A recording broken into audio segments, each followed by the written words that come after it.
সুপ্রিয় উচ্চ মাধ্যমিক তৃতীয় সেমিস্টার পরীক্ষার্থী বন্ধুরা, তোমাদের ভূগোল বিষয়ের পরীক্ষা রয়েছে। আর এই ভূগোল বিষয়কে টার্গেট রেখে আজকের আমাদের বিশেষ ভিডিও। ভূগোলের অনেক বড় সিলেবাস, তাই এই শেষ মুহূর্তে তোমাদেরকে করতে হবে বা পড়তে হবে স্মার্ট পদ্ধতিতে। আর এই স্মার্ট পদ্ধতিতে পড়ার জন্য তোমাদেরকে পড়তে হবে প্রচুর প্র্যাকটিস করতে হবে, আর প্র্যাকটিস মেক্স ম্যান পারফেক্ট। তাই তোমাদের এই ভিডিওটা হতে চলেছে অত্যন্ত গুরুত্বপূর্ণ। 35 নম্বরের পরীক্ষা আর তোমাদের সিলেবাস রয়েছে প্রচুর। তাই এই মুহূর্তে তোমাদেরকে শেষ মুহূর্তে কিন্তু প্র্যাকটিস করতে হবে প্রচুর। তাই আমাদের জন্য তোমরা যদি ভালোভাবে প্র্যাকটিস করতে চাও, উচ্চ মাধ্যমিক তৃতীয় সেমিস্টার ভূগোল বিষয়ে পরীক্ষায় ভালো রেজাল্ট করতে চাও, তাহলে আমাদের এই চ্যানেলটা তোমরা সাবস্ক্রাইব করে রাখতে পারো। কারণ এই চ্যানেলের মাধ্যমে তোমরা প্রচুর কিন্তু প্র্যাকটিস করতে পারবে। ভূগোল বিষয়ে আজকে নমুনা প্রশ্নপত্র আলোচনা করছি, উত্তর সহ আলোচনা করব, একটু তাড়াতাড়ি আলোচনা করব, তাই তোমাদের সময় নষ্ট একেবারেই হবে না। তাই এই ভিডিওটা তোমার বন্ধুদেরকে অবশ্যই শেয়ার করে দাও। ভিডিওটি ভালো লাগলে অবশ্যই একটা লাইক করবে। তো চলো প্রথম প্রশ্ন শুরু করি। তো আজকের প্রথম প্রশ্ন দেখো, ওয়েগনারের মতে প্যালিওজিক যুগের প্রায় শেষ ভাগ পর্যন্ত পৃথিবীর মহাদেশীয় ভূখণ্ডগুলি একত্রিত হয়ে যে একক ভূখণ্ড হিসেবে অবস্থান করত, ওয়েগনার তার নাম দিয়েছেন, কি নাম দিয়েছেন? তো দেখো চারটে অপশান কিন্তু রয়েছে, চারটে অপশানের মধ্যে কোনটা অ্যান্সার হয়ে যাবে? অবশ্যই এটা হবে কিন্তু প্যানজিয়া। দেখো এবারে এখানে একটু শর্টকাট টেকনিক তোমাদেরকে বলে দিচ্ছি, এটা কিন্তু কোনো পড়ানোর মধ্যে নয়, শর্টকাট টেকনিক। দেখো প্যানজিয়া আর প্যান্থালাসা খুবই ইম্পর্ট্যান্ট একটা টপিক কিন্তু তোমাদের এই পরীক্ষার জন্য। তো প্যানজিয়া, দেখো এখানে কি বলেছিল, পৃথিবীর মহাদেশীয় ভূখণ্ডগুলি একত্রিত হয়ে যে একক ভূখণ্ড হিসেবে অবস্থান করত, মহাদেশীয় অর্থাৎ মহাদেশগুলি বলছে, তো মহাদেশগুলি হচ্ছে প্যানজিয়া। তাহলে মহাসাগরগুলি তাহলে কি? মহাসাগরগুলি হচ্ছে প্যান্থালাসা। এবার এটা মনে রাখার একটা টেকনিক বলি, দেখো প্যান্থালাসা, সা ফর সাগর। যদি বলে এখানে মহাসাগরগুলি একত্রিত হয়ে অবস্থান করে, সেটা হচ্ছে প্যান্থালাসা হবে। কিন্তু এখানে মহাদেশীয় বলেছে, মহাদেশীয়, এটা হয়ে যাবে প্যানজিয়া। এগুলোকে বলে শর্টকাট টেকনিক। এরকম টেকনিক মনে রাখতে হবে, নাহলে কিন্তু মুখস্থ রাখা সম্ভব নয়। তো এরকম টেকনিক তোমরা নিজেরাও বানাতে পারো, এটা কোনো টেকনিকই নয়। তো জাস্ট মনে রাখার জন্য কি বলছি, যে মহাসাগরগুলো হচ্ছে প্যান্থালাসা আর হচ্ছে প্যানজিয়া, যেটা হচ্ছে মহাদেশ। ঠিক আছে, তো তোমরা পরবর্তীতে কোয়েশ্চেন আরও পাবে প্যানজিয়া প্যান্থালাসা থেকে। এবার দেখো 2 নম্বর প্রশ্ন, নিচের স্তম্ভগুলি মিলিয়ে সঠিক উত্তর নির্বাচন করতে বলেছে। দেখো চারটে অপশান কিন্তু রয়েছে, আমি তোমাদেরকে ডাইরেক্ট কিন্তু অ্যান্সার বলে দিচ্ছি। দেখো বলছে হিমশিরিতে সৃষ্ট হ্রদ, এটা হয়ে যাবে অপশান নাম্বার বি, প্যাটারস্টন হ্রদ। ঠিক আছে, প্যাটারনস্টার হ্রদ। আচ্ছা, ইউ আকৃতির উপত্যকা, এটা হয়ে যাবে অপশান নাম্বার সি, হিমদ্রোণী। ইউ আকৃতির উপত্যকা বলছে হিমদ্রোণী। পিরামিড আকৃতির শৃঙ্গ কী হবে? উত্তর হয়ে যাবে হর্ন। এবং উল্টানো নৌকার মতো ভূমিরূপ, সেটা হচ্ছে ড্রামলিন। এটা তোমরা জানো, উল্টানো নৌকার মতো ভূমিরূপ হচ্ছে ড্রামলিন। তাহলে আমরা সঠিক অর্থাৎ কারেক্ট অ্যান্সার কিন্তু নিয়ে নেব কোনটাকে? চারটে অপশান তোমরা দেখতে পাচ্ছ, উত্তর হয়ে যাবে অপশান নাম্বার এ। চলে আসবো নেক্সট প্রশ্ন, 3 নম্বর প্রশ্ন। 3 নম্বর প্রশ্ন কি বলেছে দেখো, যে নিরক্ষীয় অঞ্চলে হিমরেখা সমুদ্রপৃষ্ঠে অবস্থান করে, কারণ নিরক্ষীয় অঞ্চলে সূর্যরশ্মি তির্যকভাবে পতিত হয়। তাহলে একটা জিনিস তোমরা দেখো ভালো করে, যে নিরক্ষীয় অঞ্চলে কিন্তু নিরক্ষীয় অঞ্চলে হিমরেখা সমুদ্রপৃষ্ঠে অবস্থান করে, এটা কিন্তু সত্য। বা নিরক্ষীয় অঞ্চলে সূর্যরশ্মি তির্যকভাবে আপতিত হয় কে বলেছে? তো নিরক্ষীয় অঞ্চলে সূর্যরশ্মি কিন্তু তির্যকভাবে আপতিত হয় না। তো এটা কিন্তু হয়ে যাচ্ছে সম্পূর্ণরূপে মিথ্যা। তাহলে কি হবে? অপশান এ সত্য, কিন্তু অপশান বি মিথ্যা। তাহলে option number C is the correct answer. 3 number প্রশ্নের সঠিক অ্যান্সার হয়ে যাবে অপশান নাম্বার সি। চলে আসবো নেক্সট 4 নম্বর প্রশ্ন। দেখো কি বলেছে, নদী দ্বারা ব্যবচ্ছিন্ন বহির্বিধৌত সমভূমিকে কি বলে? দেখো 4 নম্বর প্রশ্ন, নদী দ্বারা ব্যবচ্ছিন্ন বহির্বিধৌত সমভূমিকে বলা হচ্ছে ভ্যালি ট্রেন। মনে রাখবে, ভ্যালি ট্রেন। এর পরের প্রশ্নটি দেখো কীরকম, যে 3/4 ভাগ মেঘে ঢাকা আকাশের চিহ্নটি কোনটি? দেখো একটা মেঘকে এখানে 4 ভাগে, একটা বৃত্তকে 4 ভাগে ভাগ করেছে, 4 ভাগই তো বলেছে 3/4, তার 4টে ভাগ, তার মধ্যে 3 ভাগ কিন্তু আবৃত। তাহলে দেখো 1, 2, 3টে, option A is the correct answer. 3টে ভাগ দেখো ঢাকা আর 1টি ভাগ ফাঁকা, তাহলে 3/4 ভাগ মেঘে ঢাকা আকাশের চিহ্ন এটাই। চলো নেক্সট 6 নম্বর প্রশ্ন, প্রদত্ত যে প্রক্রিয়াটি অধক্ষেপণের সাথে যুক্ত নয় তা হলো। দেখো 4টে অপশান কিন্তু তোমরা দেখতেই পাচ্ছ, অধক্ষেপণের সাথে যুক্ত নয়। অধক্ষেপণ কথার অর্থ হচ্ছে উপর থেকে পড়ে, ঠিক আছে। আর আমাদের এখানে দেখো শিলাবৃষ্টি উপর থেকে পড়ে, স্লিট, তুষারপাত, এগুলো সবগুলো কিন্তু অধঃক্ষেপণ, ঠিক আছে। বাট কুয়াশা কিন্তু অধঃক্ষেপণ নয়, কুয়াশা আকাশে মানে বায়ুমণ্ডলে ভেসে বেড়ায় কুয়াশা, তাহলে কুয়াশা কিন্তু কোনো অধঃক্ষেপণ নয়। বাট বাকি যেগুলো হচ্ছে শিলাবৃষ্টি, স্লিট, তুষারপাত, এগুলো কিন্তু সব অধঃক্ষেপণের দৃষ্টান্ত। আশা করি তোমরা বুঝতে পেরেছো, তোমাদের সমস্যা হবে না। চলে আসবো 7 নম্বর প্রশ্ন। দেখো, সমুদ্রের মহীসোপান অঞ্চলের সালফার সমৃদ্ধ লবণের স্তরকে কী বলে? দেখো উত্তর হয়ে যাবে 4টে অপশান তোমরা দেখতে পাচ্ছ। তো তোমরা যেটা ভেবেছো সেটাই কারেক্ট। উত্তর হয়ে যাবে ইভাপোরাইট, ঠিক আছে। সমুদ্রের মহীসোপান অঞ্চলে সালফার সমৃদ্ধ লবণের স্তরকে বলেছে ইভাপোরাইট। চলে আসবো 8 নম্বর প্রশ্ন। দেখো, ইউপিলেজিক সঞ্চয়ের ক্ষেত্রে নিচের যে বক্তব্যটি সঠিক নয় তা হলো, কোনটা সঠিক নয়? আগে সঠিকগুলো আমরা চিহ্নিত করে নিই। তো তোমাদের ডাইরেক্ট বলেছি, ভিডিওটা একটু বড় হয়ে যাবে। দেখো, সমুদ্রের মহীসোপান অঞ্চলে এই জাতীয় সঞ্চয় ঘটে থাকে, এটা কিন্তু একেবারেই ফলস। বাকি 3টে কিন্তু সঠিক। বাকি 3টে সঠিকগুলো একবার দেখে নেবে তোমরা। তো সমুদ্রের মহীসোপান অঞ্চলে কিন্তু এই জাতীয় সঞ্চয় ঘটে না, তাহলে এটা কিন্তু মিথ্যা। চলে আসবো 9 নম্বর প্রশ্ন। দেখো, সুমেরু ও কুমেরু মহাসাগরে যে ধরনের সিন্ধুদের সঞ্চয় সবথেকে বেশি দেখা যায় তা হলো সিন্ধুর। দেখো, এটা সিন্ধু কর্দ। তো এটা কি বলেছে? 4টে অপশান তোমরা দেখতে পাচ্ছ। তো সঠিক অ্যান্সার কিন্তু হয়ে যাবে অপশান নাম্বার সি, অর্থাৎ ডায়াটম সিন্ধু কর্দ। এটা হচ্ছে সুমেরু মহাসাগরে, কুমেরু মহাসাগরে এই ধরনের সিন্ধু কর্দ সবচেয়ে বেশি পরিমাণে দেখা যায়। চলে আসবো 10 নম্বর প্রশ্ন। সমুদ্র জলে দ্রবীভূত লবণের মধ্যে সবচেয়ে বেশি পাওয়া যায় কোনটি? তো উত্তর হয়ে যাবে সোডিয়াম ক্লোরাইড, অর্থাৎ অপশন নাম্বার বি। সমুদ্রের জলে দ্রবীভূত লবণের মধ্যে সবথেকে বেশি কিন্তু সোডিয়াম ক্লোরাইড পাওয়া যায়। এই সোডিয়াম ক্লোরাইড অর্থাৎ NaCl, এটা কিন্তু লবণের সংকেত। তো সমুদ্রের জলে তো এটা পাওয়া যাবে এই লবণের মধ্যে, সোডিয়াম ক্লোরাইড, এটা কিন্তু বেশি পরিমাণেই পাওয়া যাবে। চলে আসবো আমরা 11 নম্বর প্রশ্ন। 11 নম্বর প্রশ্ন কি বলছে? দেখো, প্রদত্ত পুষ্টি স্তরের সঠিক ক্রমটি আমাদের নির্বাচন কিন্তু করতে বলেছে। তো আমি তোমাদের ডাইরেক্ট কিন্তু অ্যান্সার বলেছি, তোমরা উত্তর প্রশ্ন দেখতেই পাচ্ছ। ডাইরেক্ট আনসার হবে অপশন নাম্বার এ। দেখো, উৎপাদক থেকে প্রথম শ্রেণীর খাদক, তারপর দ্বিতীয় শ্রেণীর খাদক, তৃতীয় শ্রেণীর খাদক, তারপর সর্বভুক, তারপর হচ্ছে বিয়োজক। এই অপশন এটা কিন্তু কারেক্ট অ্যান্সার হয়ে যাবে। 12 নম্বর প্রশ্ন। দেখো, প্রদত্ত কোনটি কোন ধরনের খাদ্য শৃঙ্খলের উদাহরণ? প্রদত্ত ছকটি কুকুর থেকে বলছে কৃমি থেকে হচ্ছে বিয়োজক। একদম কুকুর ধরো, একটা কুকুর হচ্ছে ধরো মানে খারাপ হয়ে গেল, ঠিক আছে। তো কৃমি হচ্ছে বিয়োজক সৃষ্টি করে। তো এখানে দেখো, এখানে কি বলেছে, এটা অ্যাকচুয়ালি মৃতজীবী, ডেট্রিটাস, পরজীবী নাকি শিকারীর উদাহরণ? তো 12 নম্বর প্রশ্নের সঠিক অ্যান্সার কিন্তু হয়ে যাবে অপশন নাম্বার ডি, অর্থাৎ পরজীবী। এটা কিন্তু পরজীবীর উদাহরণ। দেখো, কুকুর কৃমি থাকতে পারে, আর কৃমিটা হচ্ছে বিয়োজকের ভূমিকা পালন করে, এটা পরজীবীর উদাহরণ, মনে রাখতে হবে। চলো 13 নম্বর প্রশ্ন। দেখো, জীবমণ্ডলে গড় উলম্ব বিস্তার কত? জীবমণ্ডলের গড় উলম্ব বিস্তার, তো 4টে অপশন তোমরা দেখতে পাচ্ছ, 6, 7, 13 নাকি 17। কোনটা অ্যান্সার হয়ে যাবে? অপশন নাম্বার সি, অর্থাৎ 13 কিলোমিটার।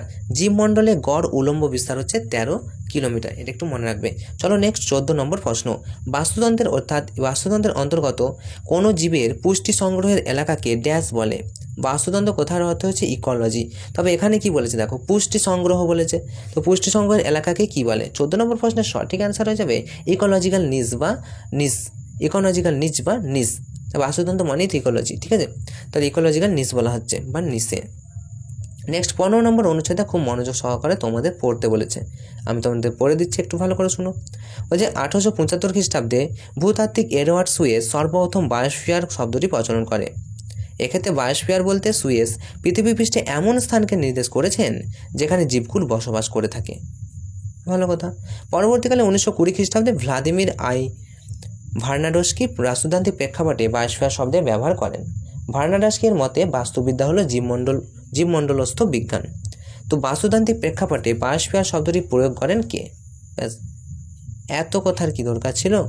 তো বায়োস্ফিয়ার শব্দটি প্রথম প্রয়োগ করেন কে, এটা বললেই তো হয়ে যেত। তো দেখো 15 নম্বর প্রশ্ন।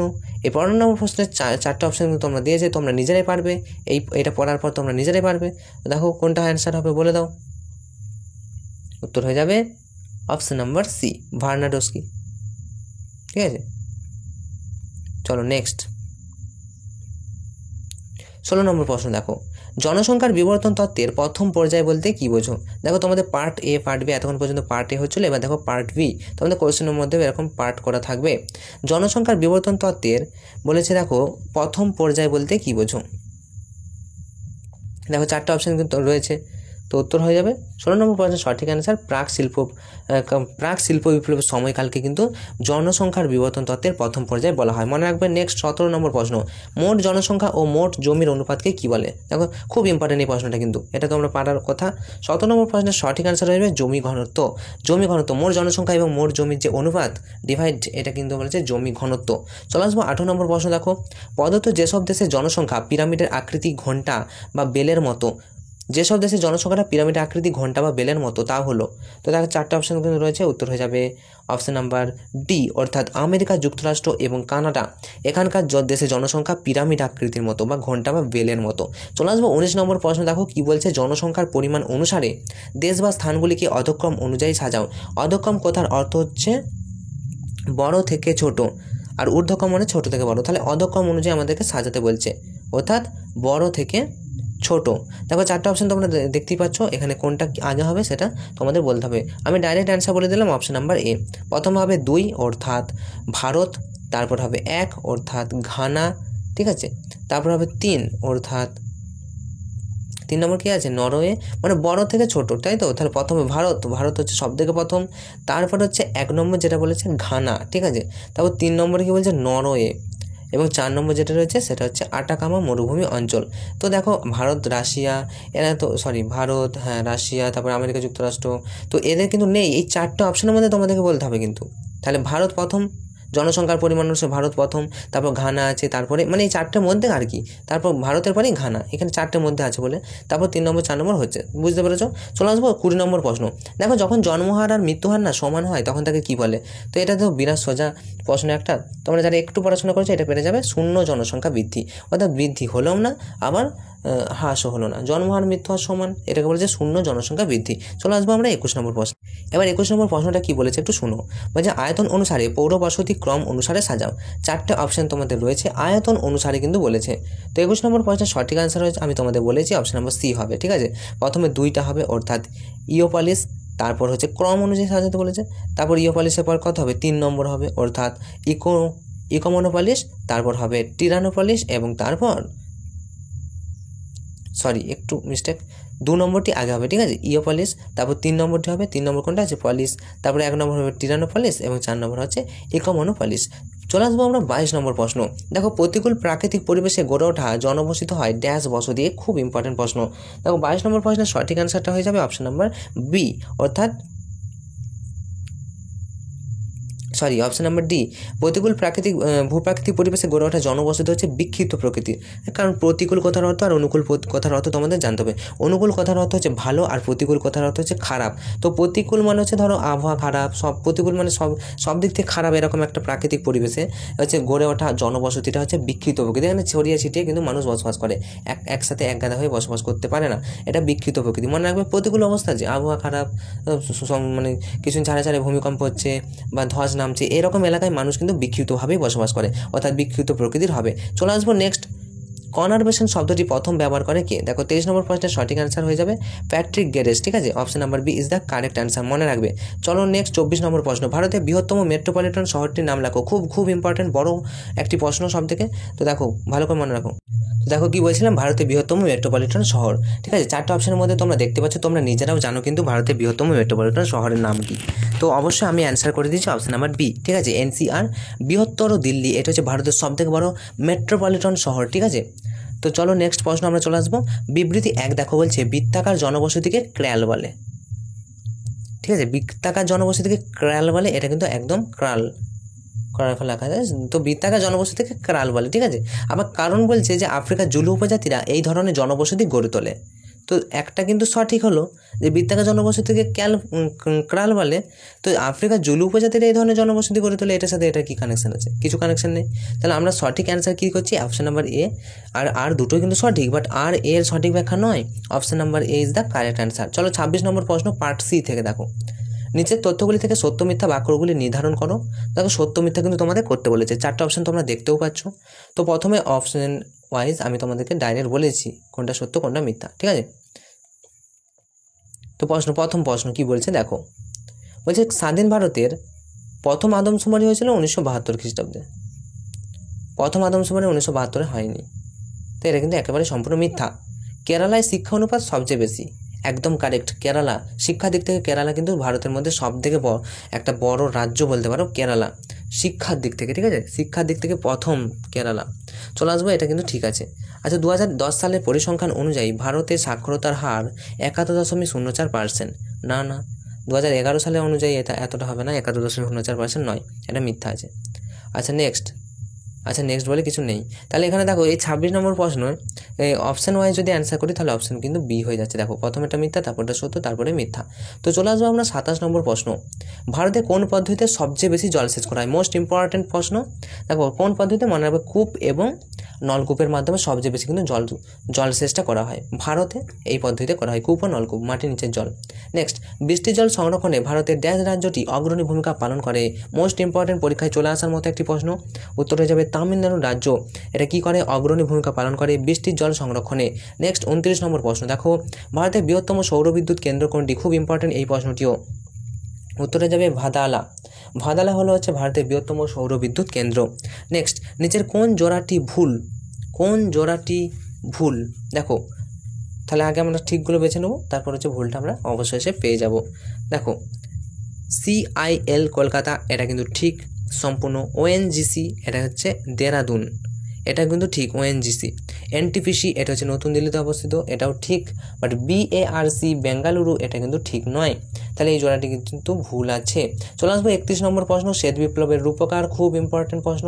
তোমরা একটা বিপ্লব কিন্তু দেখে যাবে, শ্বেত বিপ্লবের জনক কে, নীল বিপ্লবের জনক কে, গোলাপি বিপ্লবের জনক কে, হলুদ বিপ্লবের জনক কে, এগুলো ভারতের উন্নয়নের জীবনরেখা বলতে কী বোঝো? এই যে প্রশ্নগুলো আছে না, খুব ইম্পর্টেন্ট, ওগুলো আমরা পরবর্তী সেটে করাবো।